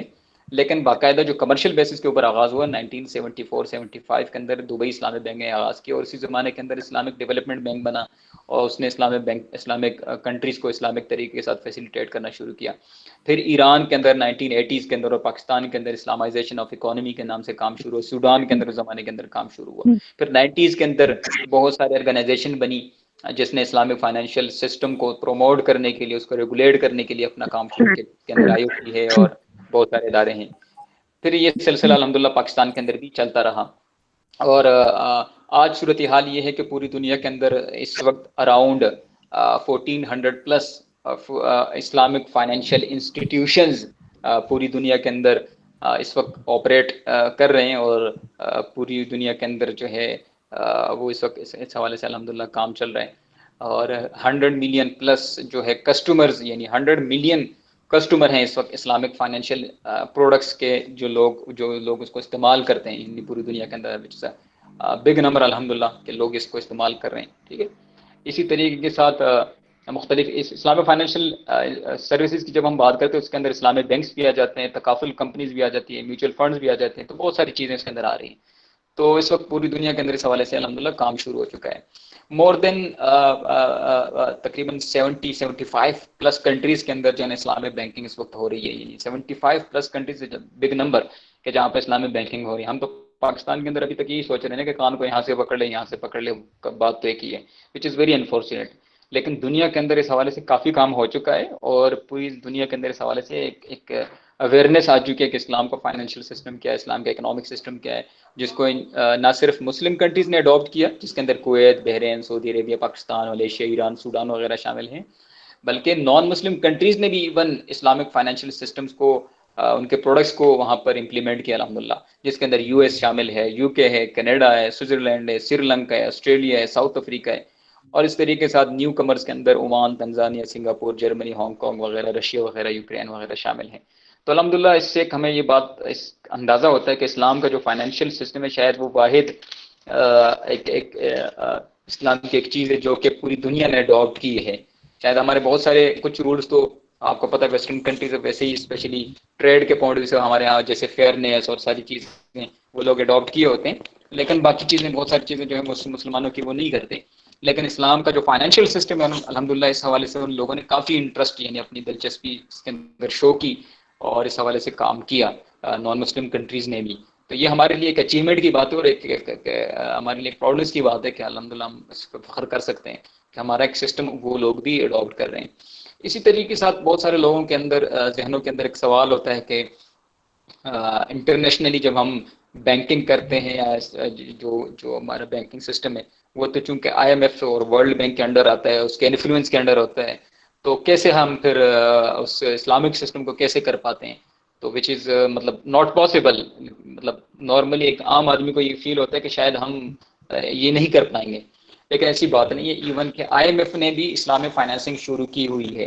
तो आप IMF की वेबसाइट पे जाएं तो आपको पूरा एक पोर्टल मिलेगा जहाँ पर उसका एक पूरा गवर्नेंस का एक बोर्ड है, जिसके अंदर हमारे पाकिस्तानी भी कुछ शामिल है, जिसके अंदर एक है हमारे डॉक्टर इशरत साहब जो एक्स गवर्नर स्टेट बैंक है, वो भी इसके अंदर शामिल है, एक्सपर्ट शामिल है जो IMF को भी इस्लामिक फाइनेंसिंग के हवाले से अपनी एक्सपर्टीज़ जो है ना वो देते हैं, अपनी सर्विसेज देते हैं। तो इवन के IMF is ready to facilitate us through Islamic modes. अभी तक जो हमने आप इमरान खान साहब की स्पीच सुनते हैं, बाकी लोगों की स्पीच सुनते हैं कि भाई हमने इतने हज़ार अरब कर्जा लिया और इसके ऊपर इतने हज़ार जो है ना मतलब अरब हम सूद पे कर रहे हैं, तो उसकी वजह ये कि हमने इंटरेस्ट बेस्ड लोन लिया था। लेकिन अगर हम वो इस्लामिक तरीके के साथ लेना चाहें तो वो भी पॉसिबल है आज की डेट के अंदर, और IMF आपको उससे मना नहीं करेगा। IMF is ready to facilitate us through Islamic modes, यानी फिर वो आपको कर्जा नहीं देगा, आपकी प्रोजेक्ट्स के अंदर, आपके गुड्स के अंदर, आपके सर्विसेज के अंदर आपके साथ या पार्टनरशिप करेगा, सेल परचेज करेगा, किराएदारी का मामला करेगा, यानी जो भी इस्लामिक मोड होगा उसको अप्लाई करेगा। फिर उसकी एक ट्रांसपेरेंसी भी उसके अंदर आनी चाहिए, वो सारा पूरा एक मैकेनिज्म बनेगा जो कि आप लोग खूबी समझ सकते हैं कि हमारे यहाँ थोड़ा सा इस हवाले से हम ज़रा रिलेक्टेंट है, ताकि हमारे दूसरी तरफ के जो जैसे हम कहते हैं ना वो खांचे बंद हो जाएंगे। तो अदरवाइज IMF और World Bank is ready to facilitate us through Islamic modes. World Bank ने भी इवन इस्लामिक फाइनेंसिंग शुरू की हुई है, उसका बाकायदा इस हवाले से काफ़ी काम है, अगर आप वर्ल्ड बैंक की वेबसाइट पे जाके देखिएगा। और उसके जो एक्स हेड थे, अब शायद छोड़ गए वहाँ से, डॉक्टर ज़मीर इकबाल साहब, पाकिस्तानी है, one of the Guru of Islamic finance. तो उन्होंने माशाल्लाह काफ़ी काम किए वहाँ पर। तो अल्हम्दुलिल्लाह ऐसी बात नहीं है कि आज हम एक ऐसे दौर के अंदर हैं कि इस्लाम का जो फाइनेंशियल सिस्टम या इस्लाम का इकोनॉमिक सिस्टम है उसको इम्प्लीमेंट करने के लिए कोई ख़ास एफर्ट्स अब नहीं करनी पड़ेंगी, सिर्फ विल चाहिए, जो कि अनफॉर्चुनेटली हमारे यहाँ शायद नहीं है, लेकिन सिस्टम्स मौजूद हैं, उसको इम्प्लीमेंट करने जो है ना कोई मसला नहीं है। इसी तरीके के साथ ये तो बात होगी कि इंटरनेशनल जो बॉडीज़ हैं, यानी जो फाइनेंशियल इंस्टीट्यूशन है जो काम कर रहे हैं, जैसे मैंने आपको IMF और वर्ल्ड बैंक की बात की, एशियन डेवलपमेंट बैंक भी इस हवाले से काम कर रहे हैं। तो बहुत सारे यानी इंटरनेशनल जो बड़े बड़े फाइनेंशियल इंस्टीट्यूशन है वो इस्लामिक फाइनेंशियल सिस्टम के हवाले से बड़ा एग्रेसिवली काम कर रहे हैं, उसके प्रोडक्ट्स के हवाले से और उसकी प्रमोशन के हवाले से। इसी तरीके के साथ जो मुस्लिम कंट्रीज़ हैं उन्होंने इस्लाम के फाइनेंशियल सिस्टम के हवाले से, इस्लामिक इकोनॉमिक सिस्टम के हवाले से ये पूरे सिस्टम को बनाने के लिए अपना काफ़ी रोल प्ले किया है, और उसके लिए मुख्तलिफ इदारे बनाए गए हैं, which is very very important for you people कि आप उसको ज़रूर इनकी वेबसाइट्स को जाके विजिट कीजिएगा। और उसमें से मुख्तलिफ इदारे हैं जिसमें से सिर्फ 2 का यहाँ पे मैं जिक्र करूँगा क्विकली, क्योंकि वक्त मुख्तसर है। एक है IOFI, accounting and auditing organisation for Islamic financial institution, IOFI जिसे हम एब्रीवेशन उसकी है AAOIFI। IOFI अगर आप गूगल करेंगे तो आपको मिल जाएगा, accounting and auditing organisation for Islamic financial institution.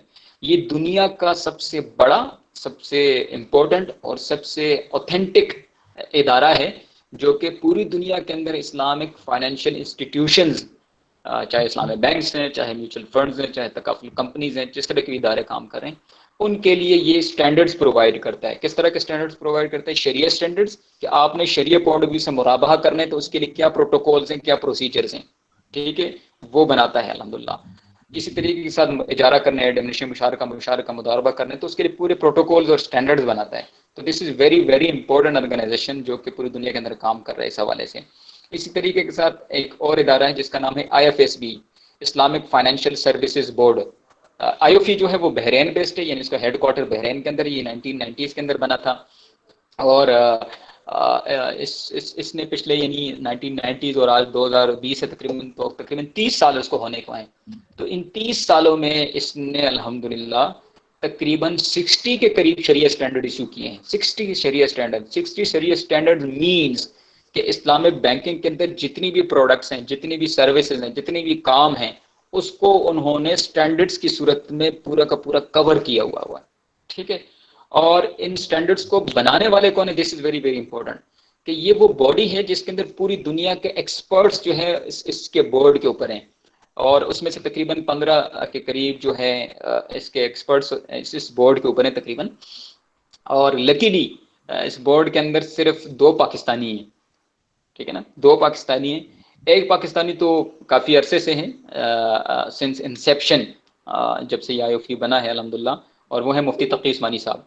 वो ना सिर्फ IOFI के शरिया बोर्ड के मेंबर हैं बल्कि शरिया बोर्ड के चेयरमैन हैं, यानी उसको चेयर करते हैं। तो ये हमारे पाकिस्तान के लिए बहुत बड़े एजाज़ की बात है कि मुफ्ती तकी उस्मानी साहब इस शरिया बोर्ड को चेयर करते हैं। बाकी इसके अंदर Kuwait, Bahrain, Egypt, Syria, Malaysia, Indonesia वगैरह तमाम कंट्रीज से जो है ना यहाँ के रिप्रेजेंटेटिव्स हैं, जो कि इस्लामिक बैंकिंग या इस्लामिक फाइनेंशियल इंस्टीट्यूशन के हवाले से काफ़ी उनका काम है। इसी तरीके के साथ इसके जो सेक्रेटरी जनरल है अल्हम्दुलिल्लाह उमर मुस्तफ़ा अंसारी साहब, वो भी रिसेंटली उन्होंने 3-4 सालों से इसको ज्वाइन किया। तो हम पाकिस्तानी सवाल, और माशाल्लाह उन्होंने जाने के बाद काफ़ी इस इदारे को काफ़ी, जैसे कहते हैं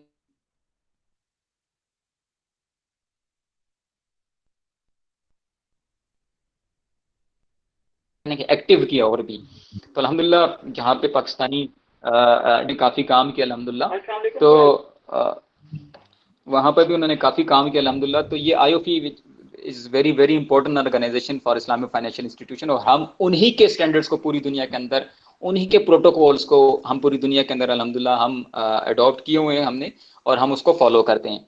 इसी तरीके के साथ IFSB का मैंने आपको बताया कि IFSB जो है वो मलेशियन बेस्ड है, और इसका जो हेडक्वार्टर वो मलेशिया के अंदर है। इसका फोकस थोड़ा सा ज़रा डिफरेंट है।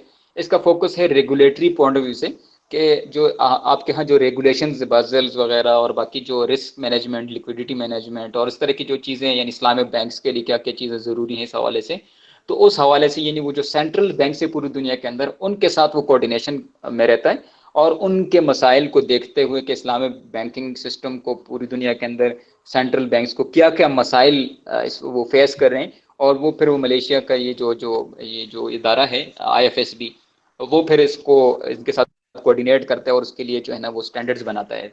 तो ये दो इदारे बड़े अहम रोल प्ले करें तो पूरी दुनिया के अंदर, यानी एक IFSP और एक IOP। तो आप लोग इसको जरूर विजिट कीजिएगा ताकि आपको एक आइडिया हो जाएगा कि वहाँ पे किस तरह, और स्टैंडर्ड्स आपको उनकी वेबसाइट के ऊपर मिल भी जाएंगे।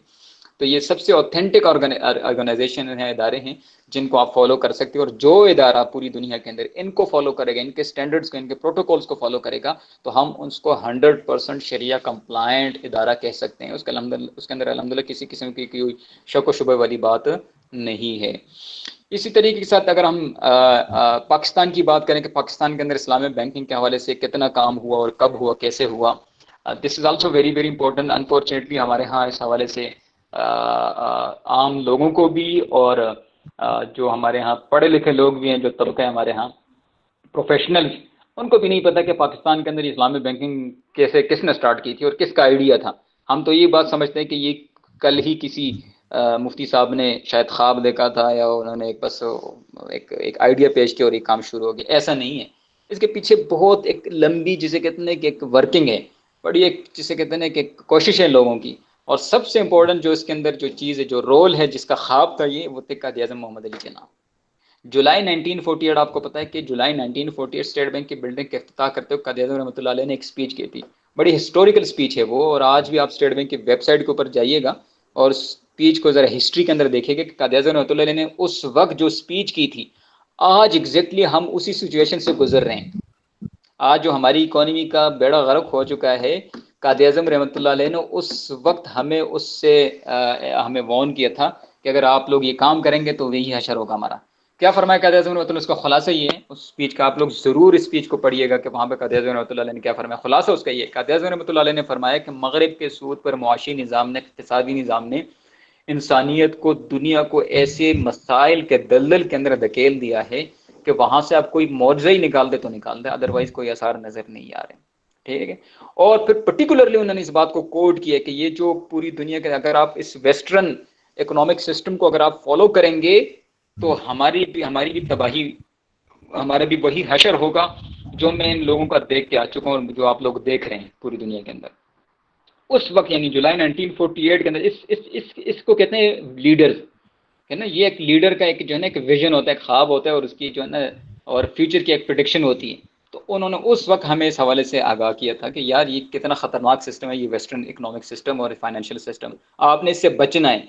फिर आखिर में उन्होंने तारीख़ी अल्फाज कहे। वो तारीख़ी अल्फाज क्या है, उन्होंने कहा कि we must work our destiny in our own way and present to the world an economic system based on true Islamic concept of equality of manhood and social justice. तो इस्लामिक बैंकिंग या Islamic financial system या Islamic economic system, ये कायद-ए-आज़म रहमतुल्लाह अलैह का ख्वाब था, ये कायद-ए-आज़म रहमतुल्लाह अलैह का विजन था। और स्पीच के अंदर कायद-ए-आज़म रहमतुल्लाह अलैह ने खुद ये बात फरमाई कि मेरी ख्वाहिश है कि मैं इस काम की खुद निगरानी करूँगा।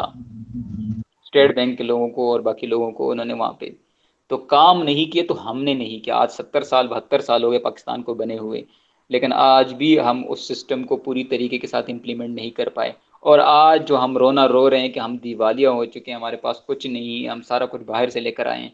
तो यही तो आपको कायद-ए-आज़म रहमतुल्लाह अलैह ने वार्न किया था उस ज़माने के अंदर कि आप सूदी निज़ाम चलाओगे, वेस्टर्न इकोनॉमिक सिस्टम चलाओगे, दूसरों के नक्शे कदम के ऊपर चलोगे, तो आप कभी भी तरक्की नहीं कर पाओगे। और आज हम वो फेस कर रहे हैं और फील कर रहे हैं।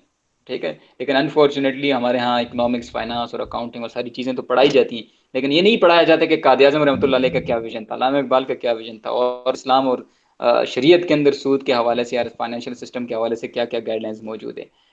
ये हमें इसके ऊपर काम करने की ज़रूरत है।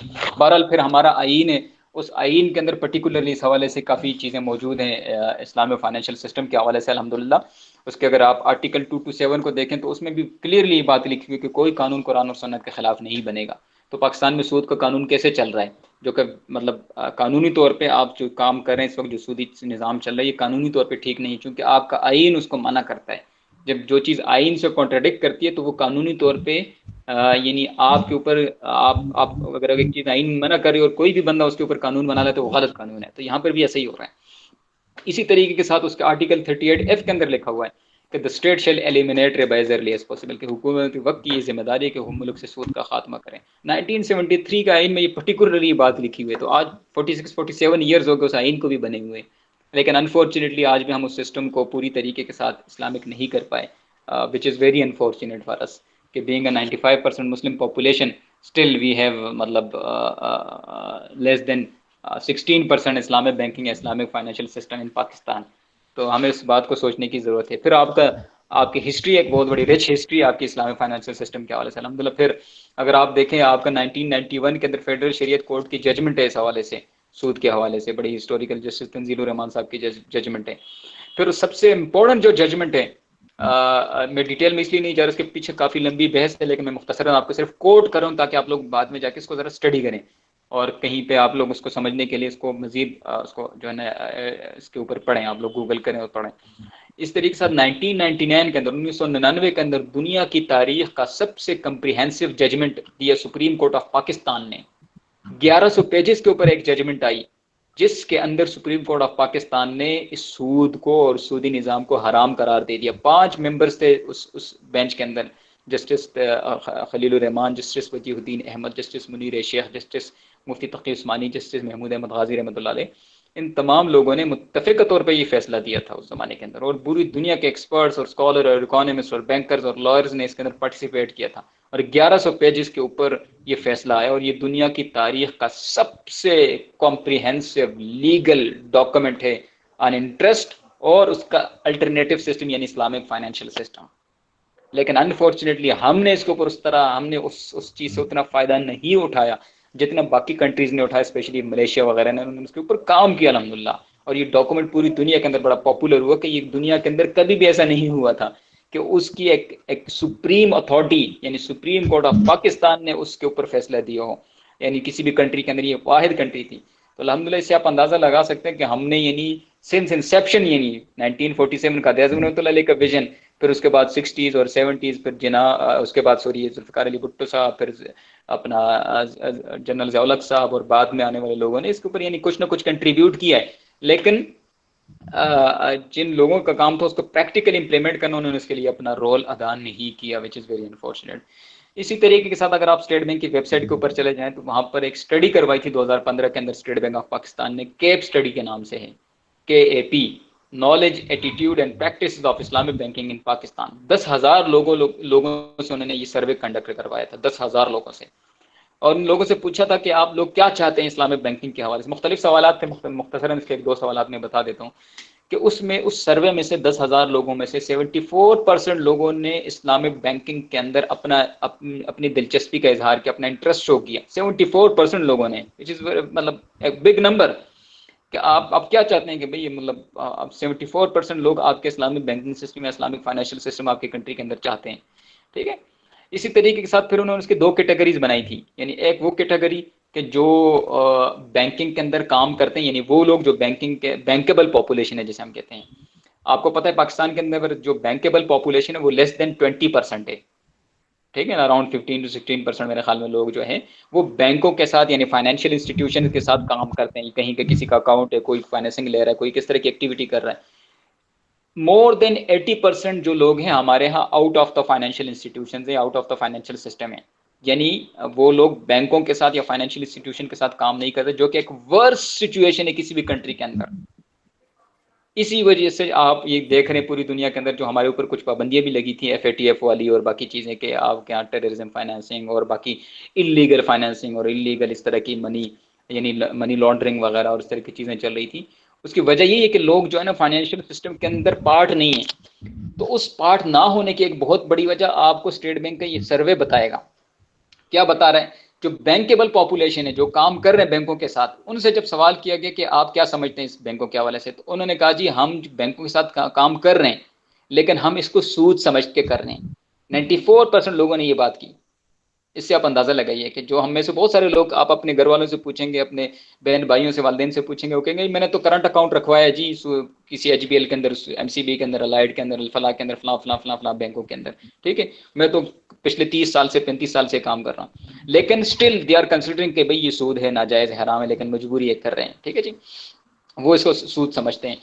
लेकिन जो अनबैंक पॉपुलेशन है, जो बैंकों के साथ डील ही नहीं करते, उनसे पूछा गया कि आपकी क्या राय है इस हवाले से।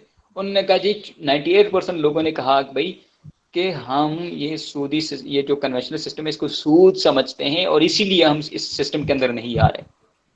तो आज हम एक टर्मिनोलॉजी इस्तेमाल करते हैं, आप लोगों ने पढ़ी भी होगी इस हवाले से, और खान साहब की स्पीचेस के अंदर आपने स्पेशली इस बात को सुना होगा कि फाइनेंशियल इंक्लूजन नहीं हमारे यहाँ। फाइनेंशियल इंक्लूजन क्यों नहीं हो रही?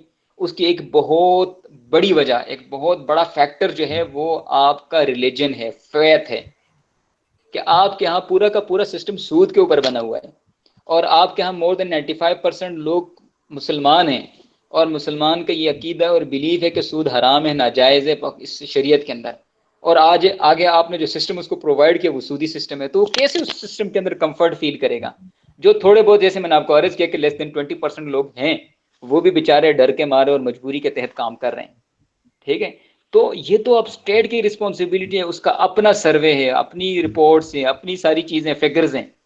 तो बीइंग स्टूडेंट्स और बीइंग फाइनेंस स्टूडेंट्स, ये हमारी रिस्पॉन्सिबिलिटी है कि हम चीज़ों को हाईलाइट करें, उनको पढ़ें, एक्सप्लोर करें कि क्या वजह है कि फाइनेंशियल इंक्लूजन पाकिस्तान के अंदर नहीं होती, और इन चीज़ों को सोशल मीडिया के थ्रू अपने सर्कल्स के अंदर, अपनी यूनिवर्सिटीज़ के अंदर डिबेट बनाएं इन चीज़ों को कि यार पाकिस्तान के अंदर फाइनेंशियल इंक्लूजन क्यों नहीं हो रही। देखें, आप इन चीज़ों को छोड़ दें, ठीक है, फॉर द टाइम बिंग आप इसको छोड़ दें कि भाई कौन शरीयत को पसंद करता है, कोई नहीं करता, लेकिन अगर आप एक ग्राउंड फैक्ट को देख लें, उनकी रियलिटीज़ को देख लें, तो आपको ये बात तो नजर आ रही है ना कि लोग क्यों नहीं आ रहे सिस्टम के अंदर, जिसकी बहुत बड़ी वजह सूद है।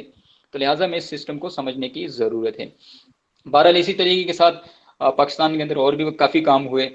एक काम तो ये है कि अल्हम्दुलिल्लाह जिस तरह हर इस्लामिक बैंक के अंदर एक शरिया बोर्ड होता है, और शरिया बोर्ड की रिस्पॉन्सिबिलिटी होती है कि वो A to Z तमाम प्रोडक्ट्स, तमाम प्रैक्टिसेस को इंश्योर करे कि वो शरिया कंप्लाइंट हो, शरिया के रूलिंग से कॉन्ट्रडिक्ट ना कर रही हो, और स्पेशली IOF के जो शरिया स्टैंडर्ड्स है उसको वो उसके इनलाइन हो, और उसके खिलाफ ना हो। तो अल्हम्दुलिल्लाह इस हवाले से स्टेट बैंक के अंदर भी एक शरिया बोर्ड है जिसका काम सिर्फ और सिर्फ इस्लामिक बैंकिंग को रेगुलेट करना, इस्लामिक बैंकिंग के हवाले से प्रोडक्ट्स और प्रैक्टिसेस को जो है ना वो इंश्योर करवाना है। इसी तरीके से स्टेट बैंक ने अल्हम्दुलिल्लाह एक और भी काम किया है कि पूरी दुनिया के अंदर जो IOF के जो ये स्टैंडर्ड्स हैं वो अब हमारे यहाँ भी मैंडेटरी हो चुके हैं। आपने नाम सुना होगा प्रूडेंशियल रेगुलेशंस, PRs। ठीक है, तो स्टेट बैंक ऑफ पाकिस्तान की तरफ से तमाम बैंकों के लिए कुछ प्रूडेंशियल रेगुलेशंस होते हैं जिसको फॉलो करना जरूरी होता है। अगर आप उसको फॉलो नहीं करेंगे तो स्टेट बैंक ऑफ पाकिस्तान आपके ऊपर जुर्माना भी लगा सकता है, आपका लाइसेंस भी जो है ना कैंसिल कर सकता है, बहुत सारे आपके ऊपर जो है ना उसकी जो पेनल्टीज हैं वो लगा सकता है, और इस हवाले से बहुत सारी चीज़ें हैं। तो अल्हम्दुलिल्लाह पाकिस्तान के अंदर ये काम हुआ कि स्टेट बैंक ऑफ पाकिस्तान ने IOF शरिया स्टैंडर्ड्स को पाकिस्तान के अंदर मैंडेटरी कर दिया है। ठीक है, इस वक्त जो बड़े बड़े जितनी भी जब हमारे यहाँ प्रोडक्ट्स है, तमाम की तमाम जो तकरीबन 15 के करीब जो शरिया स्टैंडर्ड्स हैं वो स्टेट बैंक ऑफ पाकिस्तान ने अडॉप्ट कर लिए हैं, और बाकी भी ग्रेजुअली अडॉप्ट कर रहे हैं। तो इट मीन्स कि पाकिस्तान के अंदर जो IOF शरिया स्टैंडर्ड्स हैं वो लॉ का हिस्सा हैं, हम उसके अगेंस्ट कोई भी प्रोडक्ट, कोई भी सर्विसेज ऑफर नहीं कर सकते। ठीक है, दुबई वगैरह के अंदर तो उन्होंने 100% यानी IOF शरिया कंप्लाइंट कर दिया कि जो भी बैंक काम करेगा इस्लामिक बैंक, वो 100% IOF शरिया स्टैंडर्ड्स को फॉलो करेगा। अगर IOF शरिया स्टैंडर्ड्स को फॉलो नहीं करेगा तो वो इस्लामिक बैंकिंग के प्रोडक्ट्स और प्रैक्टिसेस को वहाँ पे नहीं कर सकता। तो अल्हम्दुलिल्लाह हमारे यहाँ भी काफ़ी इसके ऊपर स्टेट बैंक ने बड़ा ज़बरदस्त काम किया, और बाकी भी इस हवाले से काफ़ी काम हो रहा है। इस वक्त पाकिस्तान के अंदर पोजीशन ये है, बैंक्स की पोजीशन ये है कि 2002 के अंदर पाकिस्तान के अंदर फॉर्मली पाकिस्तान के अंदर इस्लामिक बैंकिंग का आगाज़ हुआ। पाकिस्तान के अंदर मीज़ान बैंक ने पहले इस्लामिक बैंक के तौर पे अपने सफ़र का आगाज़ किया 2002 के अंदर, और आज तकरीबन 18 साल हो चुके हैं पाकिस्तान के अंदर इस्लामिक बैंकिंग को। तो इस वक्त आउट ऑफ मेरा ख्याल में 35-40 के करीब छोटे बड़े बैंक से पाकिस्तान के अंदर, उसमें से तकरीबन आपको 22 बैंक आपको इस्लामिक बैंकिंग की फैसिलिटीज़ ऑफर कर रहे हैं। तो और क्या चाहिए, हमारी तो ज़रूरत पूरी हो रही है अल्हम्दुलिल्लाह। उसमें 22 बैंकों में से 5 बैंक्स जो हैं वो फुल फ्लेज बैंक हैं, जैसे मीज़ान बैंक है, अलबरका है, दुबई इस्लामिक है, बैंक इस्लामी, MCB, और 17 के करीब बैंक्स आपने ऐसे देखे होंगे जिनके विंडो ऑपरेशन चले, जैसे HBL है, उसका विंडो ऑपरेशन इस्लामिक भी है, कन्वेंशनल भी है, अल्फरा इस्लामिक भी है, कन्वेंशनल भी है, HB, बाकी आपका अस्करी है, NBP है, फैसल है। तो मुख्तलिफ जो है इस तरह के बैंक आपको इस्लामिक बैंक की फैसिलिटीज़ ऑफर कर रहे हैं। इस वक्त इस्लामिक बैंकिंग की जो ब्रांचेज है पूरे पाकिस्तान के अंदर एज ऑफ December 31, 2019 की अगर हम बात करें फिगर्स की, तो तकरीबन 3226 ब्रांचेस पूरे पाकिस्तान के अंदर इस वक्त ऑपरेट हो रही हैं, यानी तकरीबन 3,500 के करीब पहुंच चुकी होंगी तकरीबन।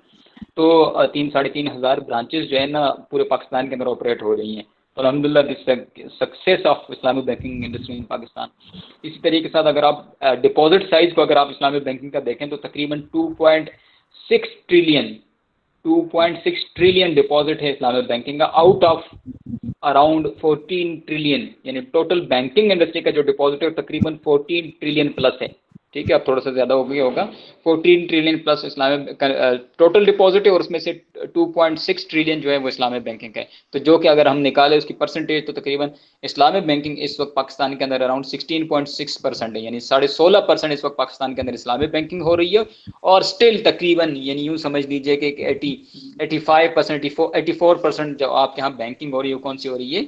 कन्वेंशनल बैंकिंग हो रही है। मैंने शुरू में बात की थी कि वी हैव 95% मुस्लिम पॉपुलेशन, और हमारे यहाँ जो बैंकिंग है वो सिर्फ 16% जो है ना, 16.5% इस्लामिक है, जो कि हम में से हर इंडिविजुअल को, हर प्रोफेशनल को सोचने की ज़रूरत है। इसी तरीके के साथ आपकी जो गवर्नमेंट फाइनेंसिंग है, इसको कोट करूँगा ज़रूर कि आपको पता है कि आपके गवर्नमेंट ऑफ पाकिस्तान, जैसे खान साहब की स्पीचेस में आपने बहुत सारी फिगर्स याद कर ली होंगी कि हमारी एक इंटरनल बोर्विंग होती है और एक एक्सटर्नल बोर्विंग होती है। एक्सटर्नल बोर्विंग में आपका IMF, world bank, Asian development bank और बाकी जो इंस्टीट्यूशन होते हैं जहाँ से आप बोरो करते हैं और अपनी गवर्नमेंट को चलाते हैं। इसी तरीके से आप इंटरनल बोर्विंग करते हैं, तो इंटरनल बोर्विंग का आपके पास जो सबसे बड़ा सोर्स होता है वो बैंकिंग इंडस्ट्री है। यानी जो गवर्नमेंट ऑफ पाकिस्तान है वो बैंकों से बोरो करती है, और उससे बोरो करने के लिए उसके पास मुख्तलिफ टेक्निक्स हैं, मुख्तलिफ टूल्स हैं। उन टूल्स में से टी बिल्स हैं, जिसे हम ट्रेजरी बिल्स कहते हैं, PIBs हैं यानी पाकिस्तान इन्वेस्टमेंट बॉन्ड्स वगैरह हैं। इस तरह मुख्तलिफ तरीक़ाकार हैं जो इंस्ट्रूमेंट्स हैं, जो जिसे हम कहते हैं इंटरेस्ट बेस्ड इंस्ट्रूमेंट, यानी ये सारे के सारे कर्जे सूदी हैं। तो इस वक्त आपके गवर्नमेंट ऑफ पाकिस्तान के तकरीबन मोर देन 97% जो कर्जे हैं इंटरनल कर्जे हैं, बैरूनी कर्जे जो हैं वो तो है ही सूदी, वो तो है ही सारे के सारे सूदी। लेकिन जो आपके इंटरनल जो लोन है, डेट है, वो आपका सूदी है तकरीबन 97%, which is very very unfortunate. मतलब हम अक्सर ही, अभी तो खान साहब आए हैं, चलो हम ये बात उनको कह सकते हैं कि आप रियासती मदीने की बात करते हैं, तो फिर रियासती मदीने में तो सूद तो नहीं होना चाहिए ना। ठीक है, आप अपनी इंटरनल बोर्विंग को तो कम से कम ठीक कर सकते हैं। एक्सटर्नल के लिए ठीक है, आपको मसाइल है, इंटरनल में तो कोई मसला नहीं, सिस्टम्स मौजूद है आपके पास ग्राउंड मौजूद है, सारी चीज़ें। लेकिन बहरहाल हमने अल्हम्दुलिल्लाह पिछले साल इस हवाले से काफ़ी काम शुरू किया है। जब से ये नई गवर्नमेंट आई, इनके साथ हम थोड़ा सा ज़रा एग्रेसिवली काम कर रहे हैं, और इन लोगों ने अप्रिशिएट करने की ज़रूरत है। संभाव इन्होंने इस हवाले से इस्लामिक बैंकिंग के हवाले से, इस्लामिक फाइनेंस के हवाले से कुछ चीज़ों को काफ़ी अप्रिशिएट किया है, और उसको अल्हम्दुलिल्लाह एग्रेसिवली करने की कोशिश की। मैं सेशन शुरू होने से पहले उस्मान साहब से बात कर रहा था कि अल्हम्दुलिल्लाह हमने पिछले साल पाकिस्तान के अंदर हमने एक सुकूक इस्लामिक बॉन्ड इशू किया। सुकूक एक इस्लामिक बॉन्ड पूरी दुनिया के अंदर एक टूल्स के तौर पे इस्तेमाल किया जाता है इस्लामिक फाइनेंसिंग के लिए, गवर्नमेंट यानी पब्लिक फाइनेंसिंग के लिए इस्तेमाल किया जाता है नॉर्मली। तो वो सुकूक बॉन्ड पिछले साल हमने यानी मार्च 2019, 1 मार्च 2019 हमने 200 अरब रुपए का ministry of power and energy, यानी जो आपका सर्कुलर डेट, आप लोगों ने ये बात सुनी होगी कि पाकिस्तान के अंदर सर्कुलर डेट जो है ना वो बहुत ज़्यादा हो चुका है। मेरे ख्याल में अराउंड शायद मेरे ख्याल में 2 ट्रिलियन के करीब शायद अब टच कर गया होगा। तो ये सर्कुलर डेट जो पाकिस्तान के अंदर इतना बड़ा है, उसको पे ऑफ करने के लिए, यानी जो जनरेशन कंपनीज हैं जो बिजली बनाती हैं या जो बिजली डिस्ट्रीब्यूट करती हैं, जिसे हम डिस्कोस कहते हैं, डिस्ट्रीब्यूशन कंपनीज और जनरेशन कंपनीज, तो उसका जो लोन पे ऑफ करने के लिए उनके पास पैसे नहीं थे। तो अल्हम्दुलिल्लाह इस्लामिक बैंक ने उसको फैसिलिटेट किया, और इस्लामिक मोड के थ्रू यानी उसे एसेट्स खरीदे, ऊपर उसको किराए के ऊपर, उसका मौका नहीं, इसलिए मैं मुख्तसरन कर रहा हूँ। तो वो हमने सुकूक इशू किया, पाकिस्तान की हिस्ट्री का सबसे बड़ा सुकूक हमने इशू किया, इस्लामिक बॉन्ड 200 अरब रुपए का अल्हम्दुलिल्लाह। तो ये उसको मीज़ान बैंक ने, और मैं लकीली अल्हम्दुलिल्लाह मैं इस टीम का एक्टिव पार्ट था, और मैंने इस्लामाबाद के अंदर उस हवाले से काफ़ी काम किया अल्हम्दुलिल्लाह। तो वो हमने पाकिस्तान की हिस्ट्री के अंदर सबसे बड़ा बॉन्ड इशू किया, और अभी उसी का सेकंड पार्ट इंशाल्लाह इसी मंथ, अगले हफ्ते या उससे अगले हफ्ते इशू होने वाला है। 200 अरब रुपए का मजीद इस्लामिक बॉन्ड हम अगले हफ्ते या उससे अगले हफ्ते इंशाल्लाह इशू करने जा रहे हैं, जो कि अल्हम्दुलिल्लाह इस चीज़ से आप अंदाज़ा लगा सकते हैं कि वर्थ है हमारे यहाँ इस्लामिक फाइनेंस की, इस्लामिक बैंकिंग की। हम काम कर सकते हैं, सिर्फ ये है कि ऊपर से हमें अपॉर्चुनिटीज़ प्रोवाइड की जाएंगी। ऊपर से आप समझ सकते हैं कि हमारे जो ब्यूरोक्रेसी है, या जो हमारे स्पेशली जो टॉप टीयर्स होती है, हमारे लीडर साहिबान जो होते हैं, अगर वहाँ से गो अहेड मिलता है तो फिर नीचे सारे काम करना शुरू करते हैं। तो अल्हम्दुलिल्लाह वर्थ तो है काम करने की, सिर्फ ये कि अपॉर्चुनिटी चाहिए हमें। अल्हम्दुलिल्लाह इस हवाले से काफ़ी काम हुए, तो हम इस हवाले से, और अच्छा इसमें मज़े की बात ये है जो कि मैं आपको कोट करना चाहूँगा ज़रूर, कि जो हमने फाइनेंसिंग की है नहीं गवर्नमेंट ऑफ पाकिस्तान को, जैसे मैंने आपको बताया 200 अरब रुपए वो किए, और 200 मजीद करने जा रहे हैं, उसके अलावा भी कुछ किए जो सुकूक के थ्रू हमने किए, वो as compared to conventional T bills या PIBs जो होते हैं हमारे यहाँ, उनसे सस्ते हैं। अगर आपका फॉर एग्जांपल टी बिल्स का यानी ट्रेजरी बिल का रेट है फॉर एग्जांपल, उसके ऊपर यानी गवर्नमेंट ऑफ पाकिस्तान कन्वेंशनल बैंकों को एक रिटर्न देती है, यानी सूद पे करती है 6.5%, तो हमें वो तकरीबन मतलब फॉर एग्जांपल 6% या 6%, ठीक है, यानी 50 पैसे 25 पैसे 1 रुपए का मुख्तलिफ ट्रांजेक्शन के अंदर मुख्तलिफ डिफरेंस। तो इससे आप ये भी अंदाज़ा लगा सकते हैं कि इस्लामिक फाइनेंसिंग यानी गवर्नमेंट ऑफ पाकिस्तान के लिए पर्टिकुलरली सस्ती है as compared to conventional financing. लेकिन उसके बावजूद भी ऊपर लेवल के ऊपर इस हवाले से कोई दिलचस्पी नहीं थी। लेकिन आई विश के जो हमारे यूथ यहाँ पे सुन रही है, तो आप लोग माशाल्लाह बाकी बातें भी करते हैं, तो इस हवाले से भी ज़रा सोशल मीडिया के ऊपर और बाकी जगहों पे आप लोगों को भी अपना रोल प्ले करने की ज़रूरत है। यूनिवर्सिटीज़ के अंदर इवन के अवेयरनेस करने की ज़रूरत है, अपने टीचर्स के साथ मिलकर इस तरह के प्रोग्राम्स करने की ज़रूरत है कि भी हम पाकिस्तान के अंदर स्पेशली जो गवर्नमेंट के जो लोन्स है उसको कैसे ठीक कर सकते, इसके ऊपर डिबेट्स करवाएं, उसके ऊपर मुख्तलिफ पैनल डिस्कशन करवाएं, एक्सपर्ट्स को बुलाएं, ताकि जब ये नेशनल इशू बनेगा, नेशनल डिस्कशन बनेगी, डिबेट्स होंगी, तो तभी हमारा ये सिस्टम चेंज होगा ना। अदरवाइज तो आप अपने काम में लगे हैं, हम अपने काम में लगे हैं, तो इस तरह तो सिस्टम चेंज नहीं होगा।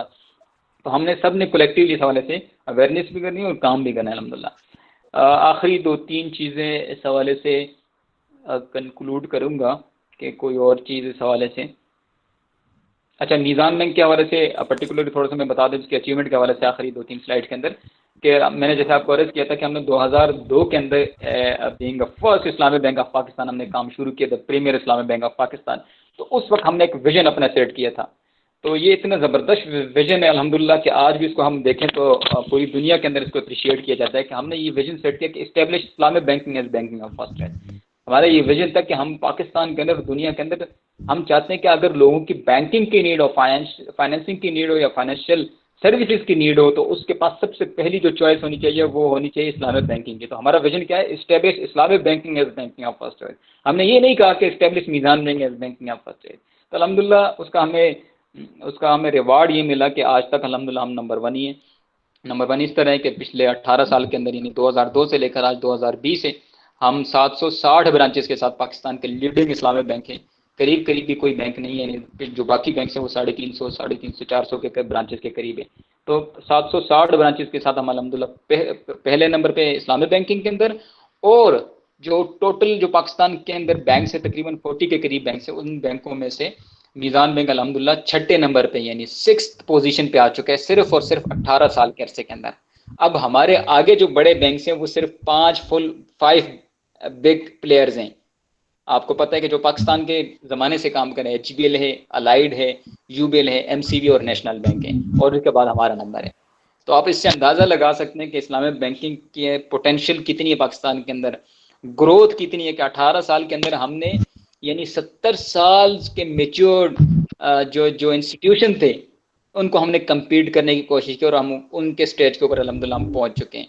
तो अगले चंद सालों के अंदर इंशाल्लाह हम जिसे कहते हैं ना कि टॉप 3 के अंदर आ जाएंगे इंशाल्लाह। तो ये हमारा अल्हम्दुलिल्लाह उस ज़माने से सिलसिला चल रहा है। और हम इस्लामिक बैंकिंग के शेयर्स के पॉइंट ऑफ व्यू से अगर हम बात करें, जैसे मैंने आपको अर्ज़ किया था कि पाकिस्तान के अंदर इस्लामिक बैंक 16.5% है तकरीबन, तो Meezan bank overall Islamic banking industry के अंदर तकरीबन 35% शेयर होल्डर है। ठीक है, तो 35% यानी इस्लामिक बैंकिंग का पूरा जो शेयर है पाकिस्तान के अंदर, उसमें से 35% मीज़ान बैंक शेयर होल्डर है अल्हम्दुलिल्लाह। तो सक्सेस ऑफ मीज़ान बैंक अल्हम्दुलिल्लाह। इस वक्त हमारे पास यानी मीज़ान